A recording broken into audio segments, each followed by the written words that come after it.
Vaginal ডিসচার্জের যে কটা কারণ আছে তার মধ্যে একটা অন্যতম কারণ কিন্তু ফাঙ্গাল ইনফেকশন।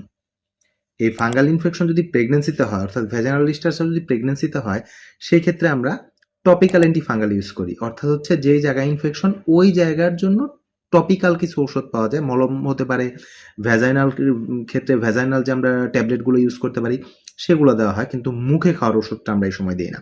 প্রশ্ন হচ্ছে কেন প্রেগনেন্সিতে আমরা অ্যান্টিফাঙ্গাল ড্রাগটা মুখে খেতে দিই না, অর্থাৎ ওরাল অ্যান্টিফাঙ্গাল আমরা কেন দিই না? আর কেনই বা ভ্যাজাইনাল যে ট্যাবলেটটা দিই সেটা সেফ? কারণ মনে আগে প্রথমে বলি কেন ভ্যাজাইনাল ট্যাবলেটটা সেফ।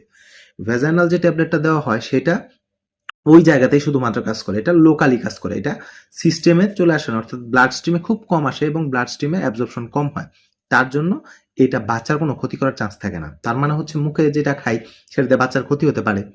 কেন ক্ষতি হতে পারে সেই বিষয়টা একটু বলবো। দেখেন, এই যে ওষুধটা আমরা যে চর্মরোগের জন্য যে ওষুধগুলা দিই সেই একই অ্যান্টিফাঙ্গাল ওষুধগুলা, এই অ্যান্টিফাঙ্গাল ওষুধগুলা প্লাসেন্টা ক্রস করতে পারে। অর্থাৎ হচ্ছে আমি মুখে যদি খাই তাহলে আমার রক্তে যখন এটা অ্যাবজর্পশন হয়ে যাবে, রক্ত থেকে এটা বাচ্চার রক্তে চলে যায়, মার রক্ত থেকে এটা বাচ্চার রক্তে চলে যায়, বাচ্চার সার্কুলেশনে চলে যেতে পারে।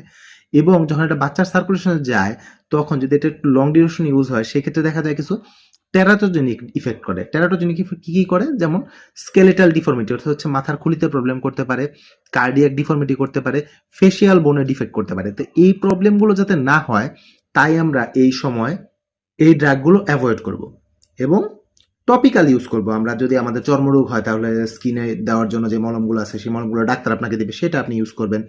যদি ভ্যাজাইনাল ডিসচার্জ হয় এবং সেটা ফাঙ্গাল কজে হয় তাহলে ভ্যাজাইনালের জন্য আপনার ভিটি দিব আমরা, ভ্যাজাইনাল ট্যাবলেট যে কোনোটা, সেটা মাইকোনাজল দিতে পারি, কট্রিমা, যেটা আমরা পছন্দ করি আর কি, যেটা আপনার জন্য বেস্ট সেটা আমরা তখন দিব। কিন্তু আমরা এই সময় এই প্রেগনেন্সির 9টা মাস আমরা চেষ্টা করব আমরা কোনো ওরাল অ্যান্টি ফাঙ্গাল ড্রাগ খাবো না। এতে আপনি আপনার বাচ্চা দুজনই ভালো থাকবেন। আশা রাখি বুঝতে পেরেছেন। এই ব্যাপারে কারো কোনো প্রশ্ন থাকলে কমেন্ট বক্সে জিজ্ঞেস করবেন। ভালো থাকবেন সবাই।